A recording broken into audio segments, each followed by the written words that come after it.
Cannabis Common Sense, the show that tells the truth about marijuana and the politics behind its prohibition. Hello and welcome to another exciting edition of Cannabis Common Sense. We have another great show for you tonight. We have our hemp news segment. Standing by in the wings is Mr. John Cornett. We eagerly await the arrival of my standard co-host here, Mr. Casper Leach. And we'll be back in just a second with news right after we bring on our infamous dancing cannabis leaves. Feel the force.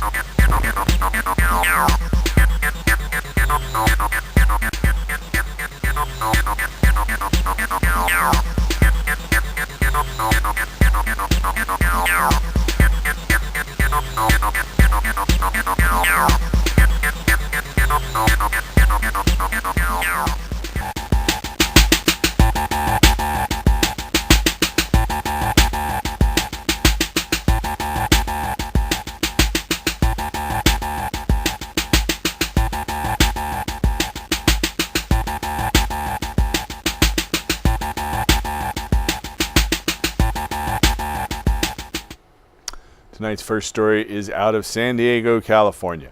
The enactment of statewide legislation permitting medical cannabis access by qualified patients is associated with a reduction in opioid-related hospitalization, according to data published online ahead of print in the journal Drug and Alcohol Dependence.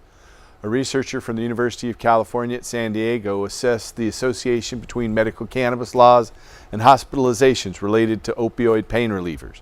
The authors reported both immediate and longer-term reductions in opioid-related hospitalizations following changes in the law. The authors wrote, quote, "This study demonstrated significant reductions on opioid pain reliever or OPR-related hospitalizations associated with the implementation of medical marijuana policies. We found reductions in OPR-related hospitalizations immediately after the year of policy implementation, as well as delayed reductions in the third post-policy year," end quote. The authors also dismissed contentions that liberalized marijuana laws were associated with any subsequent increase in marijuana-related hospital admissions, concluding, quote, "While the interpretation of the results should remain cautious, this study suggested that medical marijuana policies were not associated with marijuana-related hospitalizations. Instead, the policies were unintendedly associated with substantial reductions in opioid pain reliever related hospitalizations," end quote. The findings are consistent with those of other studies reporting that medical cannabis legalization is associated with lower rates of opioid abuse, mortality, and prescription drug spending.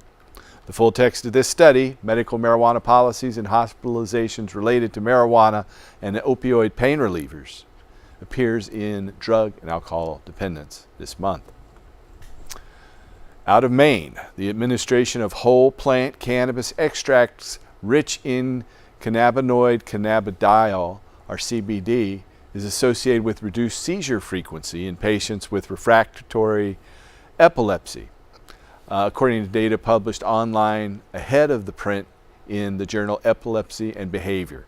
Researchers performed a retrospective chart review of clinical records of 272 patients who were taking whole plant CBD extracts.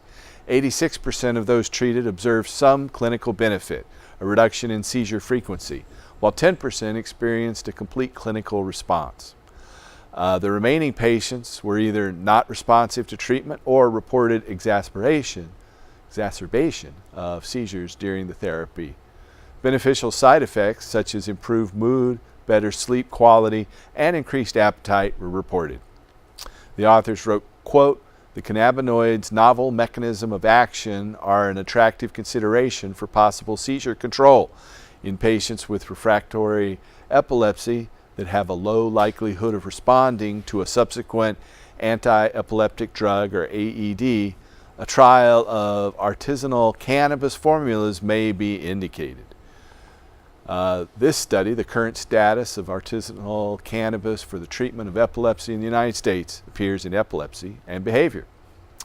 Out of Harrisburg, Pennsylvania, Pennsylvania's Auditor General on Monday publicly advocated for the legalization and taxation of retail marijuana sales, arguing that such a policy would bring new jobs and tax revenue to the state.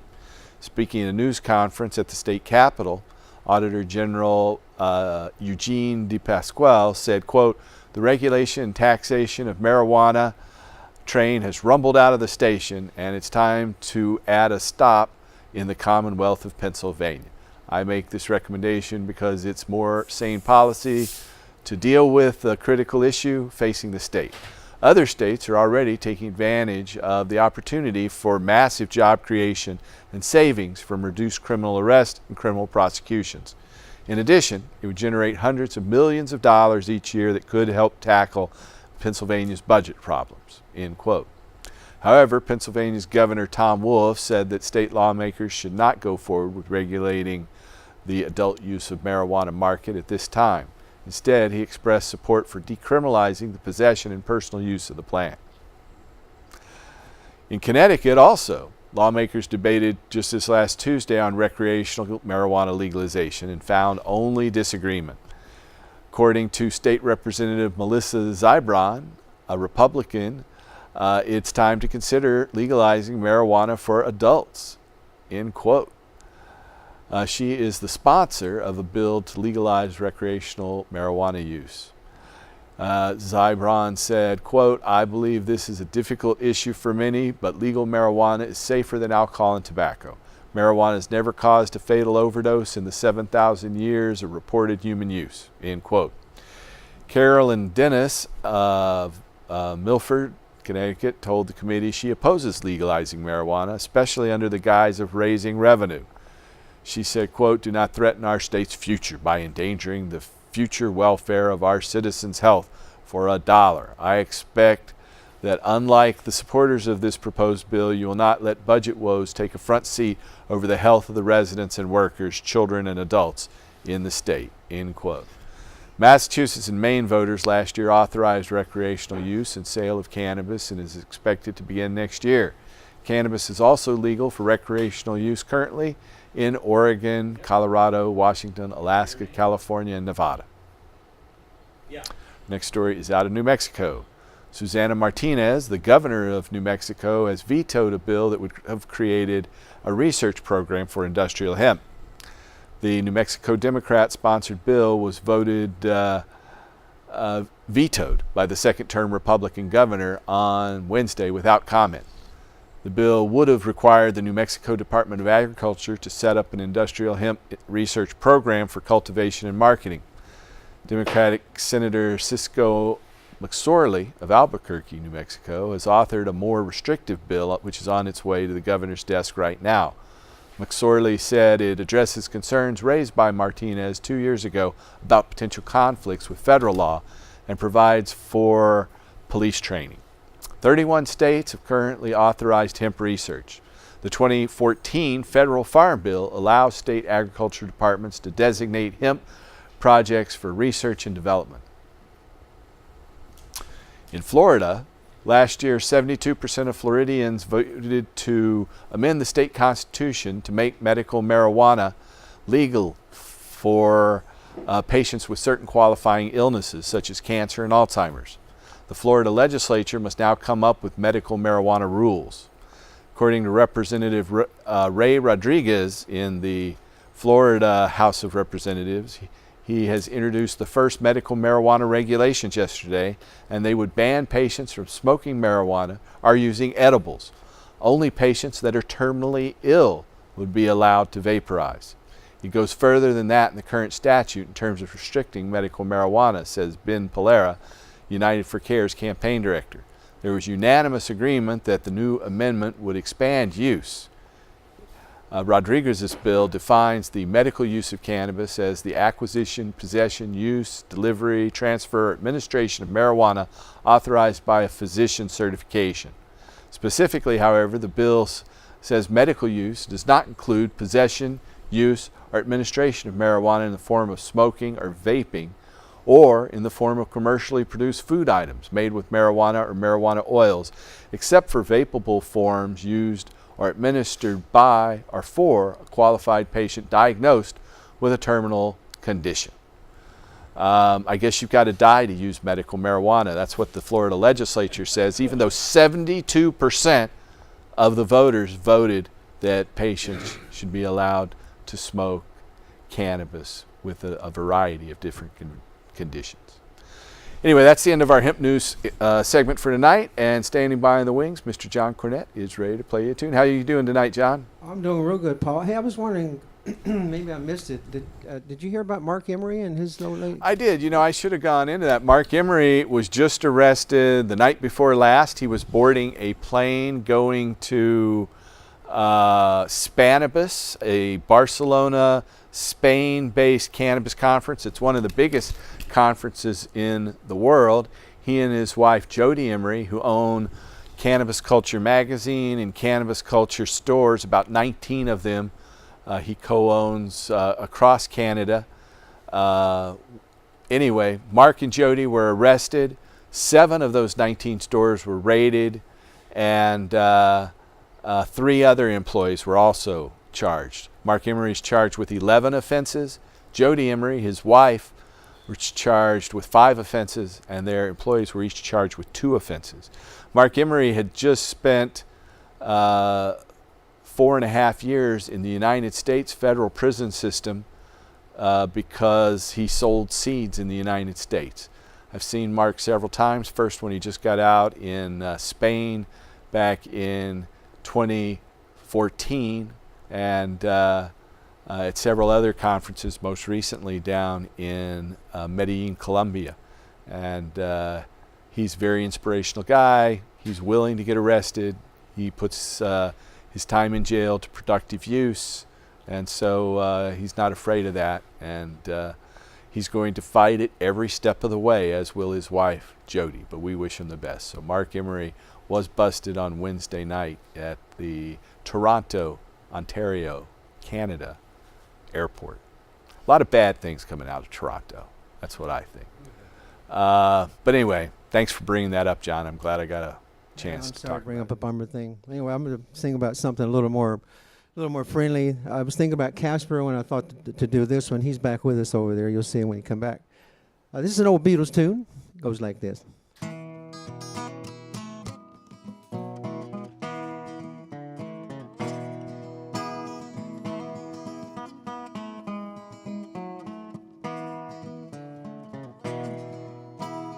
I once had a girl, or should I say, she once had me. She showed me her room, isn't it good, Norwegian wood. She asked me to stay and she told me to sleep anywhere. So I looked around and I noticed there wasn't a chair. I sat on the rug, biding my time, drinking her wine.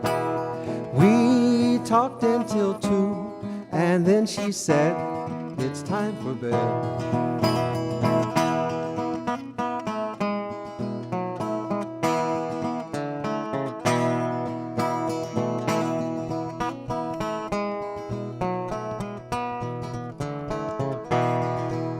She told me she worked in the morning, started to laugh.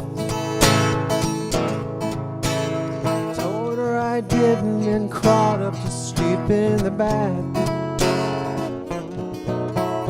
And when I awoke, I was alone, this bird had flown. So I lit the fire, isn't it good, Norwegian bird.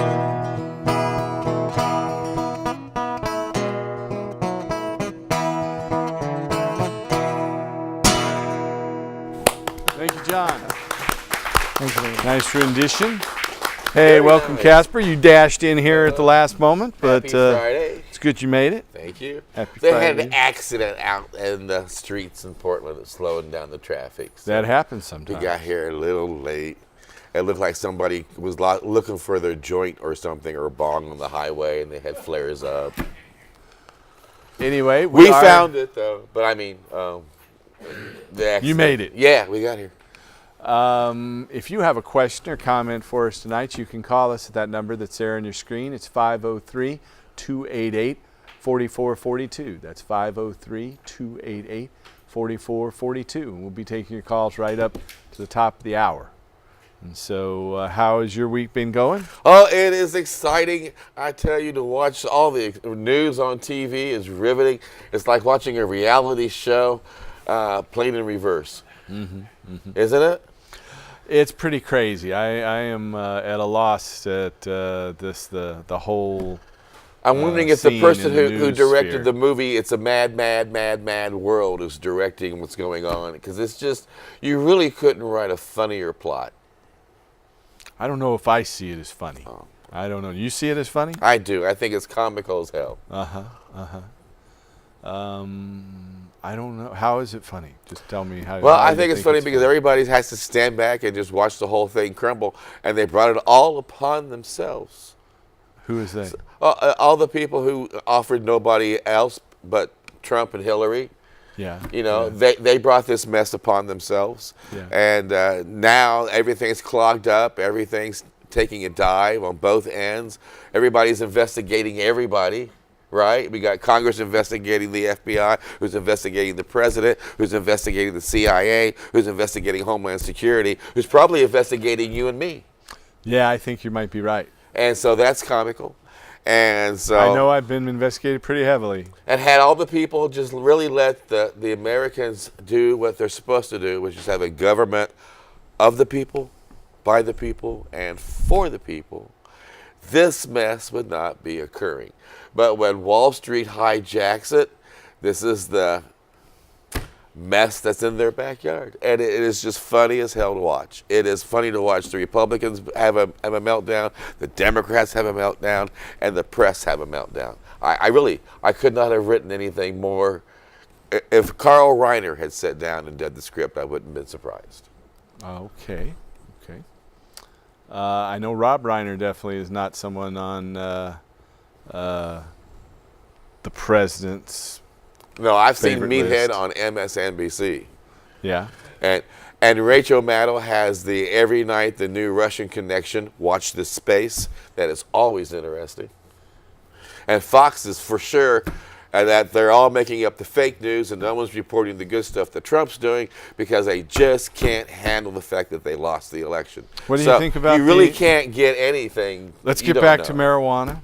Instead Well, of, since now, that's what this talk to show's Howard about. Woodridge, and Howard's all excited. He says there's bills going through Congress, there's bills in the Senate, and that hemp as a crop is leading the way now in some of the agricultural corners of our country, and is demonstrating how we can keep jobs at home, and we're able to produce a quality product.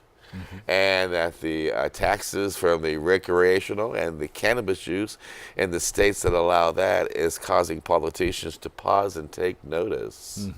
So is Howard doing a radio show with you, or? Well, he was a guest on the show. I And, see. You know, he works as a lobbyist kind of for the. Yeah, he helped start LEAP, Right. but he's with a different group now, Right. Law Enforcement. Well, he's with Potters. cops want to end prohibition or something I like see. that. To look I at see. it. So yeah, Howard's a pretty. And he works with. He also points out that when he goes to talk to congressmen and senators about medical cannabis, the people who deal with the congressmen and senators about the cash crop of hemp won't go with him. Everybody has to go, and They've the got people their who are own dealing with the niche. law enforcement about the cost of incarceration and the cost of keeping people in prison, they won't go in with the other two.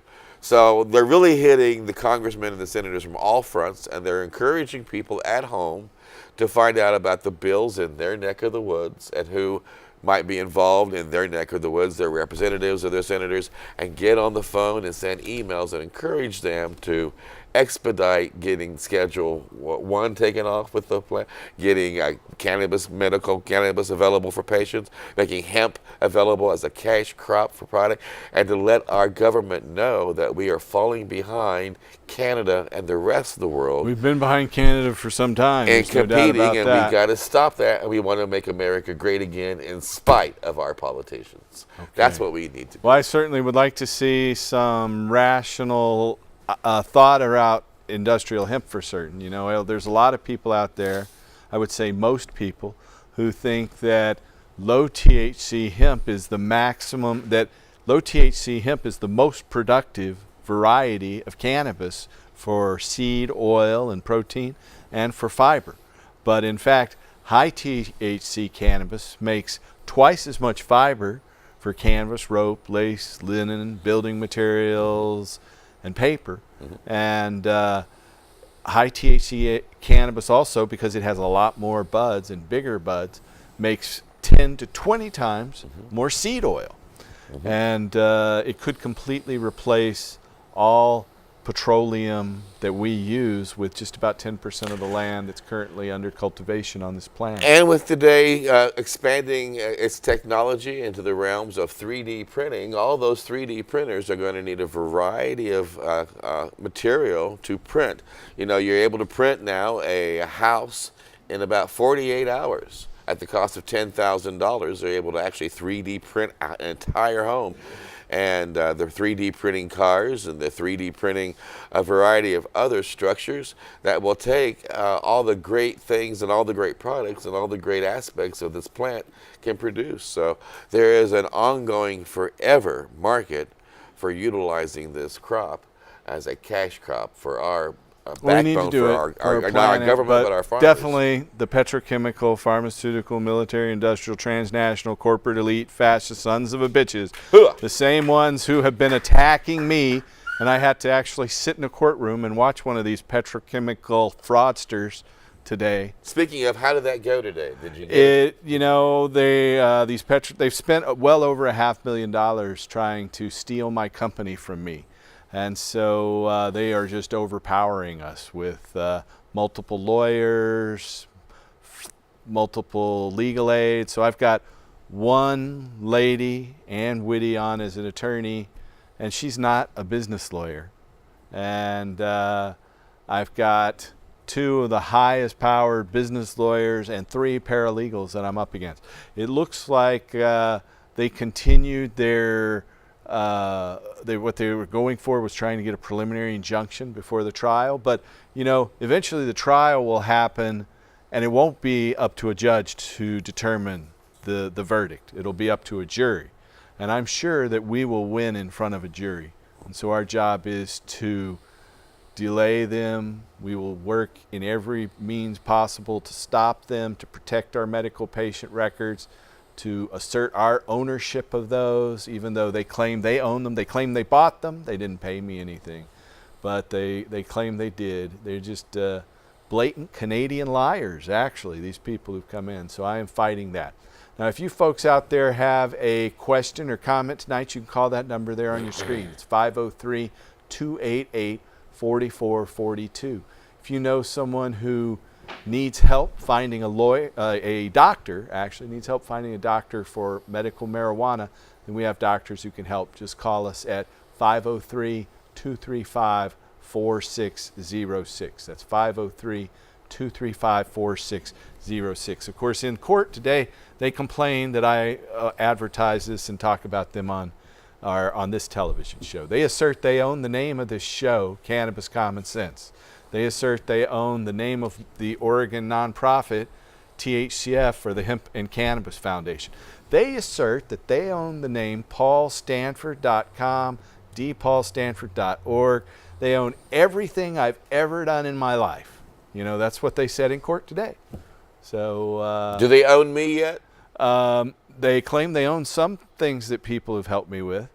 So, you know, they haven't claimed ownership of you yet. But anyway, a friend of ours up in Canada is Mr. Chris Bennett. And Chris Bennett has been one of the most diligent and prolific investigators of hemp, hemp throughout history, especially its ties to spiritual use and development.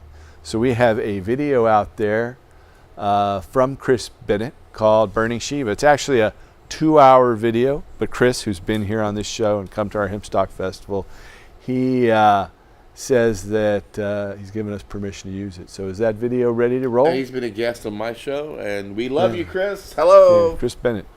Is that video ready to roll? Okay, well, let's roll that video and we'll be back in just a second.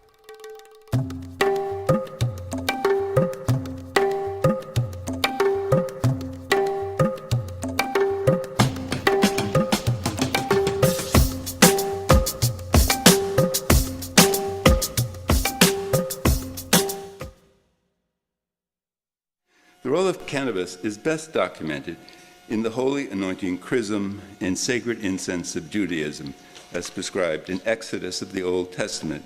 It contains a huge quantity of a so-called fragrant cane designated as cannabosum. This has been correctly identified now for almost a century as the assimilation into Hebrew of the Scythian plant that in Greek is rendered as cannabis.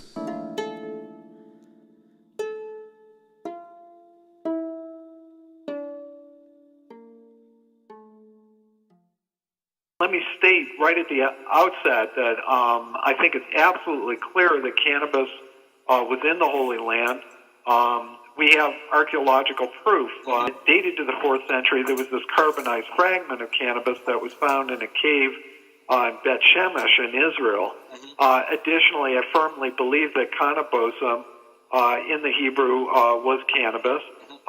So I'm absolutely convinced it was there. You know, as mentioned in Exodus, that cannabosum was part of the holy anointing oil, also used as an incense, and it really makes sense.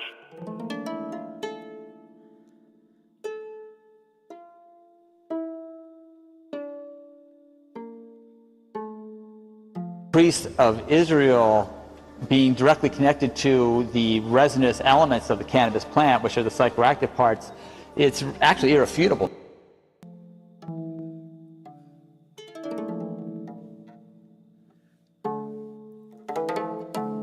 Every time that Moses is to speak to the Lord, he goes into this enclosure called the tent of the meeting. He covers himself in this oil, and THC, the active ingredient in cannabis, is fatty soluble and can pass through the skin. And he places some of this oil on the incense altar, he burns it, and he speaks to the Lord in the pillar of smoke over the incense altar.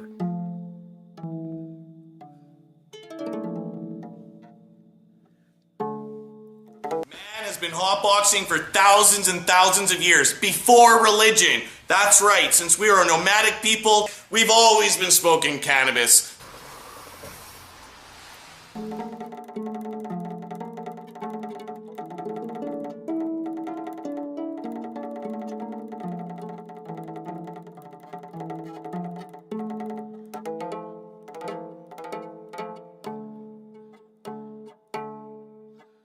In this show, we're going to be taking a look at some very interesting references to cannabis that are alleged to appear in the original Hebrew text that made up the Old Testament. My name is Chris Bennett, and I've been researching the role of cannabis in a variety of different religions for over 20 years. And in this episode, I'm going to be joined by people like Professor Carl Ruck, the words of Dr. Ethan Russo, and others to take a look at these fascinating references discovered by the Polish anthropologist Sula Bennett. Sula Bennett, also known as Sarah Bennett-Tao, lived from 1903 to 1982. She was a Polish anthropologist who studied Polish and Judaic customs and traditions. One part of Bennett's writing which has attracted some modern attention is her claim that the herb known as cannabosum, mentioned in the Hebrew Bible, may relate to the religious use of cannabis.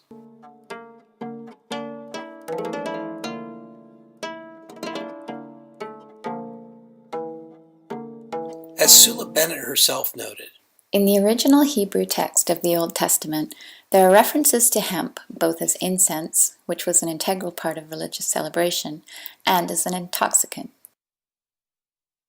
Through comparative etymological study, Bennett documented that in the Old Testament and its Aramaic translation, the Targum Onkelos, hemp is referred to as cannabosum, and is also rendered in traditional Hebrew as cannabos and cannabis.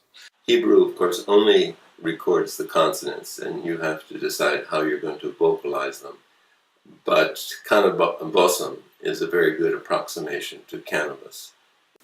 In many ancient languages, including Hebrew, the root can has a double meaning, both hemp and reed. Well, bosum means aromatic. In the course of time, the two words canna and bosum were fused into one. Cannabos, or cannabus, known to us from Mishnah, the body of traditional Hebrew law. Cannabis has been for a century now recognized as really cannabis. It occurs in the Bible, in Exodus, in the recipe for the holy anointing oil and the holy incense, and it contains huge amounts of cannabosum. According to Sula Bennett, the word cannabosum was mistranslated as calamus, a common marsh plant with little monetary value that does not have the qualities or value ascribed to cannabosum.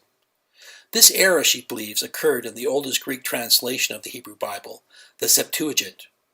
In many translations of the Bible's original Hebrew, we find cannabosum variously and erroneously translated as calamus, an aromatic reed, a vague term.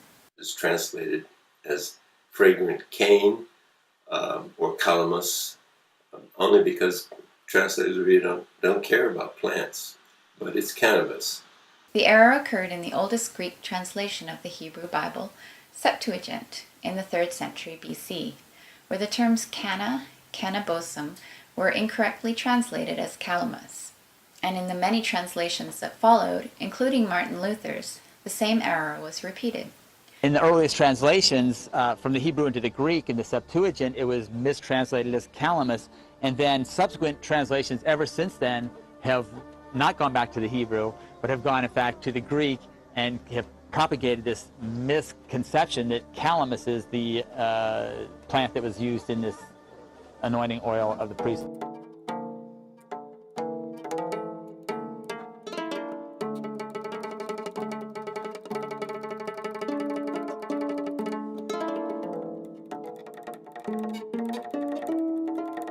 Other references to Kenna in the Old Testament's original Hebrew and elsewhere make it abundantly clear that this is a designation to a plant that could be made into an incense, a topical oil, as well as a fiber and food source.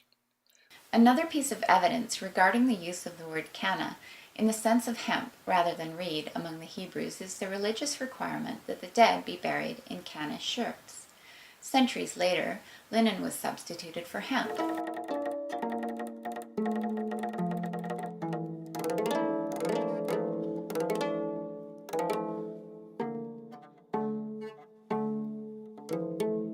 Linguist Burgess Shale points to a number of references in the Old Testament that clearly indicate Kenna as a fiber source, such as the reference in Ezekiel 43 to the prophet's vision of a man holding a line of flax and a measuring reed, actually designating a hemp rope and stalk used as measuring tools, and as held in depiction of Assyrian rulers and deities, who we'll be discussing shortly for their connection to cannabis, incenses, and topical oils.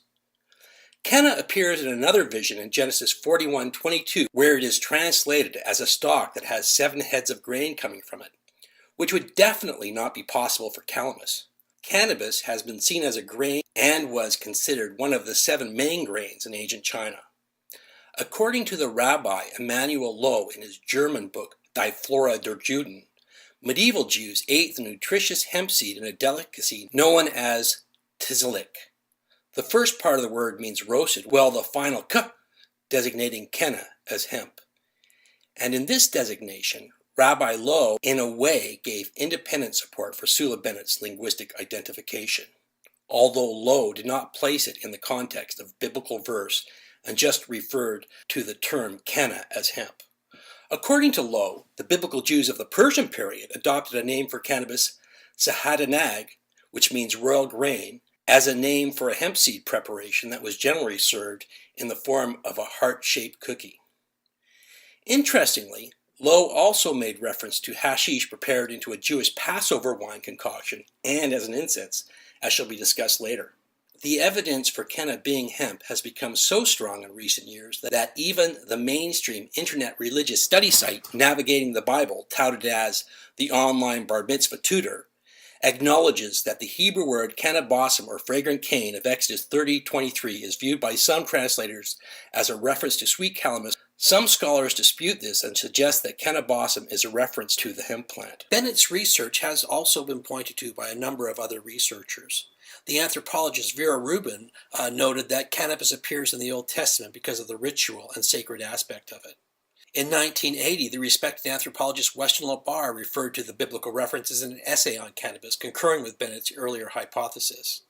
In that same year, respected British journal New Scientist also ran a story that referred to the Old Hebrew Testament references, stating that linguistic evidence indicates that in the original Hebrew and Aramaic translations of the Old Testament, the holy oil which God directed Moses to make, Exodus 30:23, was composed of myrrh, cinnamon, cannabis, and cassia.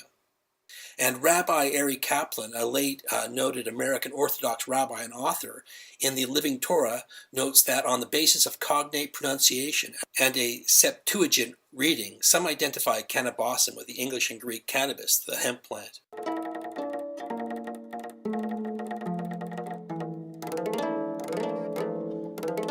In regards to Kaplan's comments about the cognate similarities between cannabosum and cannabis, I would say that this goes much further than the similarity in name sounding, and there's much more evidence for cannabosum being cannabis. And one of the things that's really important in this discussion will be taking a look at the contemporary ancient Assyrian references to cannabis, and how indications there are that it was used in a very similar way here as to what Sula Bennett suggested for the cannabosum. In ancient Mesopotamia, cannabis was used both medicinally, and oils and incenses were prepared from the plant because its aroma was pleasing to the gods.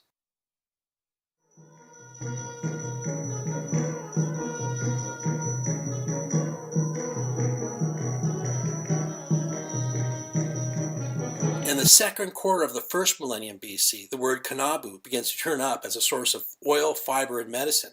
And in our own time, numerous scholars have come to acknowledge kanabu as an early reference to cannabis.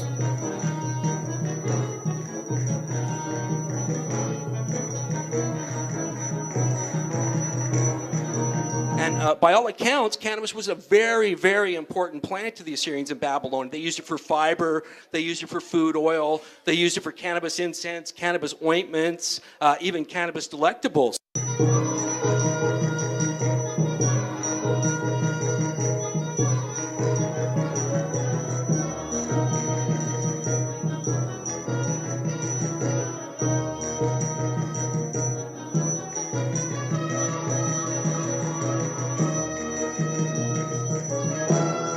Recipes for cannabis incense, regarded as copies of much older versions, were found in the cuneiform library of the legendary Assyrian king Ashurbanipal.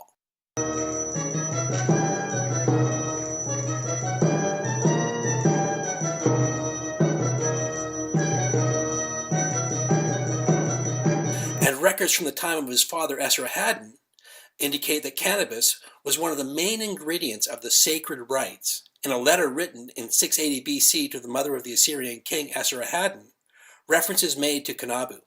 And in response to the mother's questions, what is used in the sacred rites, a high priest responded that the main items for the rites are oils, water, honey, odorous plants, and kanabu, cannabis. And here we see a depiction of King Esarhaddon. And he's heading into what is an incense tent. There's a thing there with some curtains over it, and they would burn incense inside this tent and put their head inside of it, inhale the fumes. All of this, of course, was done with religious connotation.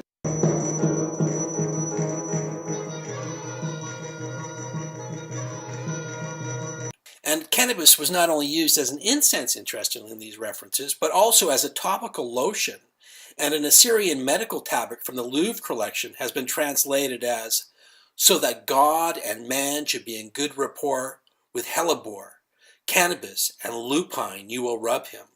So fascinating, parallel here with what we're suggesting of cannabis incenses and cannabis ointments. Here in contemporary Assyrian references, it was used that way in the inner temple with the high priests and kings in much the same way as what we're suggesting for these Hebrew references.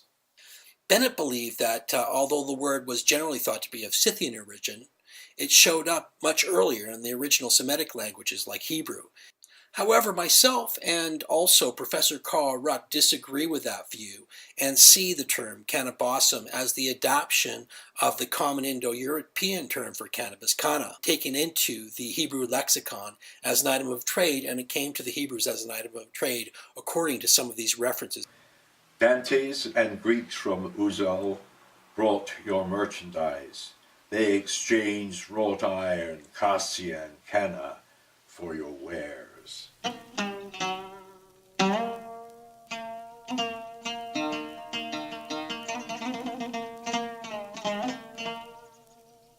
As Professor Carl Ruck explains in regards to the etymology of cannabis, the word cannabis is a Greek assimilation of the Scythian word, and other cultures have assimilated as well. The Hebrew version of it is Cannabis. The word bears an unmistakable similarity to the Scythian cannabis. Is it too far-fetched to assume that the Semitic word cannabosum and the Scythian word cannabis mean the same thing? the use of an Indo-European word in Semitic language shows that the ritual use of cannabis came to the Hebrews from a foreign source, and as an item of trade, likely via the Scythians, who are known to have spread the term canna around much of the ancient world, with established trade routes reaching through the Mideast into India, China, and Europe.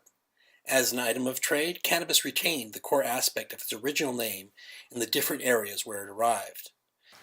There is evidence of the presence of the Scythians in Palestine. The importance of the geographical position of Palestine cannot be overlooked when considering the trade routes through which caravans moved, laden with goods and precious spices. Rostovtsev describes the caravan trade between Babylonia, Egypt, Syria, and Asia Minor. Among the goods there was incense for the dilection of gods and men. Now, interestingly, these Scythians were known to have used cannabis. You probably will recognize these little figures. Scythians. Now, you may know some history about that in cannabis, I'm sure. Well, here we are back with Herodotus, who is the first one of the Greeks to tell the story of the Scythians. He tells the story that they would erect a small tent based on Herodotus says 3 stakes, but the ones that they dug up in Pazyryk are 6 stakes. So it was about 3 or 4 feet tall. It would be covered with a piece of felt or possibly hemp cloth, and there would be a little opening in the cloth. Inside this tent they would put a cauldron. In the cauldron they would put red hot stones, and on top of the stones, or sometimes I've read on that the hemp was thrown in first, and then the red hot stones added. And out came, according to Herodotus, such a vapor that it far exceeded any Greek vapor bath, and they would howl for joy. It's a wonderful passage. I'm the lead guy, and today we're doing the Pop-Up Tent Hotbox. Man has been hotboxing for thousands and thousands of years, before religion. That's right, since we are a nomadic people, we've always been smoking cannabis.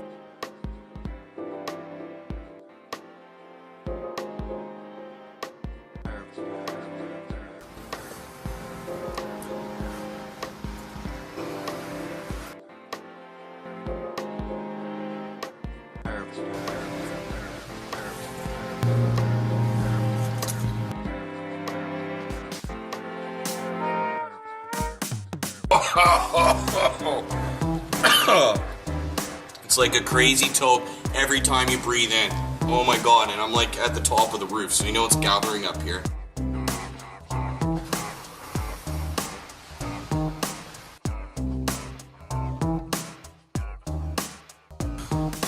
This is intense. I'm like in another planet. I feel like I'm in a cloud.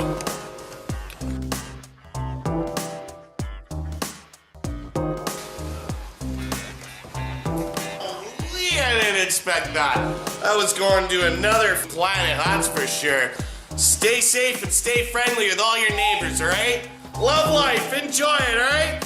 Woo! When Herodotus is describing the Scythian fumigation tent ritual, he compares the way the Scythians come out of the tent howling with the same kind of intoxication that wine induces.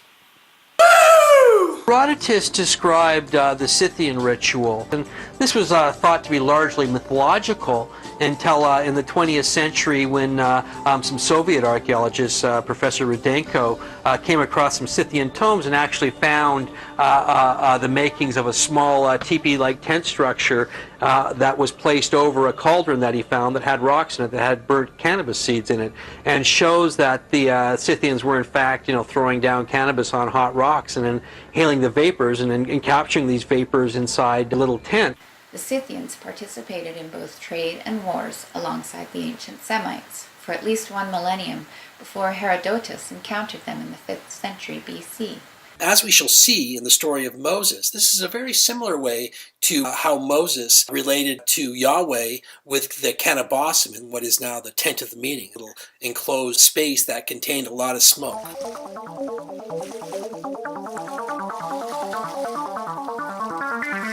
God, who ironically appears to Moses in flames of fire from within a burning bush, commands Moses to make this holy anointing oil with about 9 pounds of this cannabosum, which is sometimes translated as fragrant grain, sometimes translated as calamus, mixed with myrrh and cinnamon into about 1.5 gallons of olive oil. Then the Lord said to Moses, "Take the following fine spices: 500 shekels of liquid myrrh, half as much of fragrant cinnamon, 250 shekels of cannabosum, 500 shekels of cassia, all according to the sanctuary shekel, and a hind of olive oil. Make these into a sacred anointing oil, a fragrant blend, a work of a perfumer. It will be the sacred anointing oil."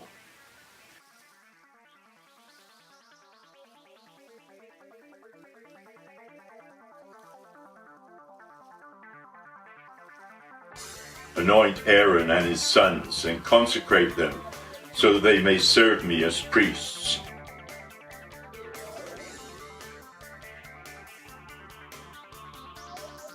Every time that Moses is to speak to the Lord, he goes into this enclosure called the tent of the meeting. He covers himself in this oil, and THC, the active ingredient in cannabis, is fatty soluble and can pass through the skin. In the tabernacle, where you spoke with God, everything was anointed with this oil, which contained cannabis, amongst other things.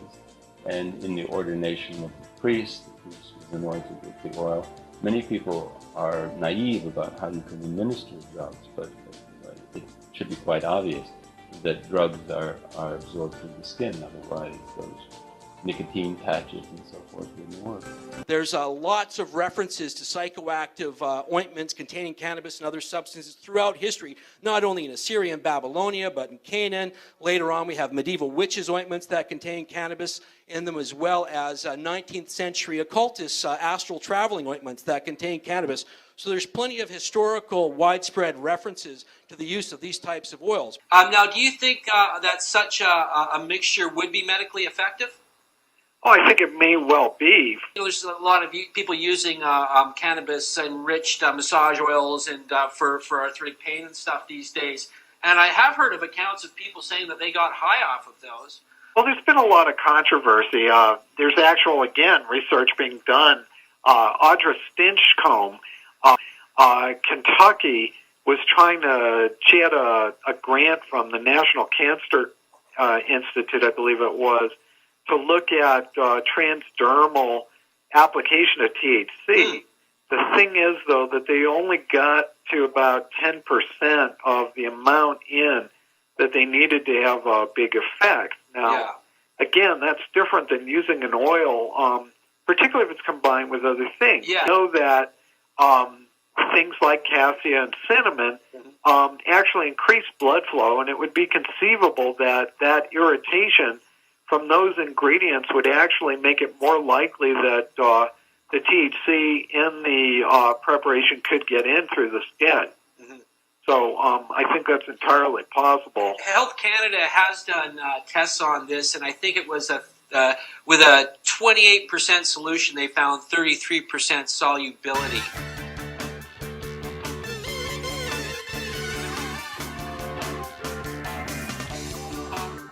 Chris Bennett's Burning Shiva. It's about a 2-hour program. I think we played about 30 minutes of it there, but Casper's getting a little antsy here. He's thinking maybe we should have just run this Well- and not even come in here tonight. Well, but Chris does a great job on his presentation, and he does a lot of good research. So it is an opportunity for the audience to discover Chris's fine work. So. if you find that interesting, he has several books out covering these topics. On Amazon. You can find them on you can Amazon. find on any bookstore. Go out there and just look up Chris Bennett.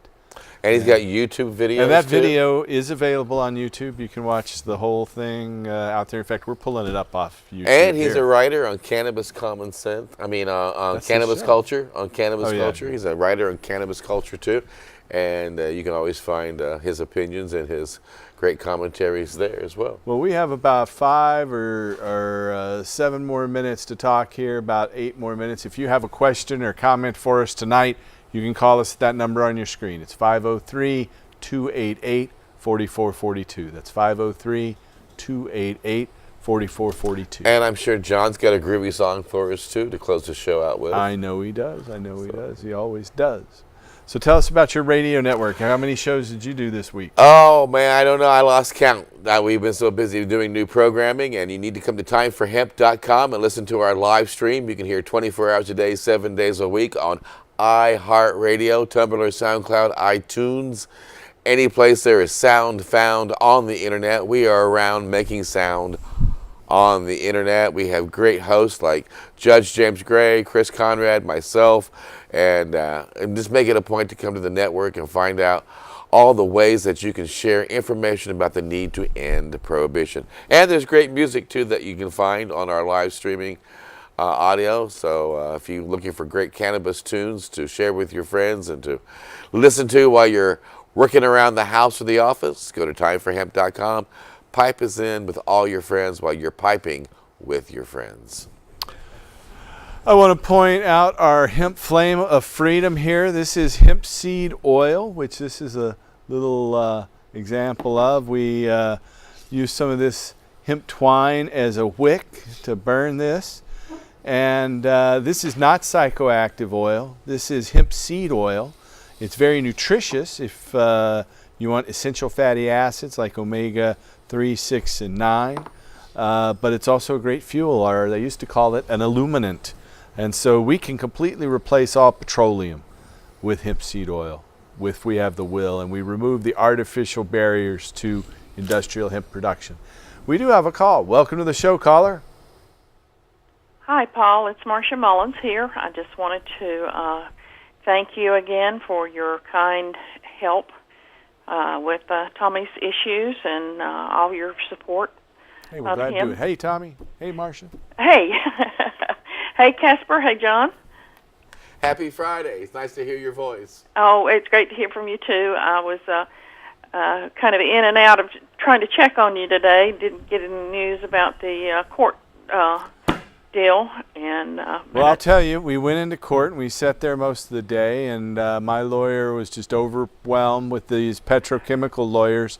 I think the judge said in the end she was going to issue a preliminary injunction so the Canadians stay in control, but I don't think a jury is going to rule that way. They might be able to get a judge to do that, but I don't think they can do a jury. They did want to roll a clip from this television show, but the judge wouldn't allow them to do that. They wanted to have me talking about the court. I had made a comment there that they thought should be brought to the court's attention, and that was that when it first happened, I suspected and postulated that someone had bought the judge off, and so maybe I went a little too far by saying that, but these folks have infinite amounts of money, so they've actually already spent $500,000 on their lawyers to try to steal our records and just put me out. They claim they own the name of this show. That's one of the things that came up in their. They claim they own everything. My name, my website, dpaulstanford.org. So that's what happens when you're an effective activist. The forces of evil come out and try to take you down. And so they're trying to take me down, but I will continue to fight them and I will prevail. And we will stand by you. Thank you, Marcia. I appreciate that. You have a good evening. Here agrees. Well, thanks for watching. Bye-bye. Hey, bye-bye. So we're down to just a couple minutes left. John will be here in just a moment to play a song. Is there anything you want to say in closing? Just make it a point to go to timeforhemp.com, share us with your friends, load us onto your smart devices, and keep up with all of our new programming. Check us out for our new newsletter. Follow us on Twitter. And remember, the next time you hear me, you'll know that it's Time for Hemp. And if you're interested in our organization and you need to find a doctor who can help you get a medical marijuana permit, then give us a call at that number there on your screen. It's 503-235-4606. No matter how much the petrochemical, pharmaceutical, military, industrial, transnational, corporate, elite, fascist, sons of a bitches dislike it, we can help you get that medical marijuana permit, and I'm proud to have helped participate in the movement to legalize it here in Oregon and around the country. In fact, on Tuesday, I'm going to fly to Lincoln, Nebraska, and testify before the Senate for the state of Nebraska about implementing a new medical marijuana law there. I'll be going there with Dr. Rachel Knox, and we'll both be testifying on flying in Tuesday night, testifying around noon on Wednesday, and then flying home on Wednesday night in time to see patients in our clinic on Thursday and Friday. Anyway, that's it for our show for tonight. John Cornett is standing by waiting to play some tunes. Thanks for watching. Tune in next week and help us restore hemp.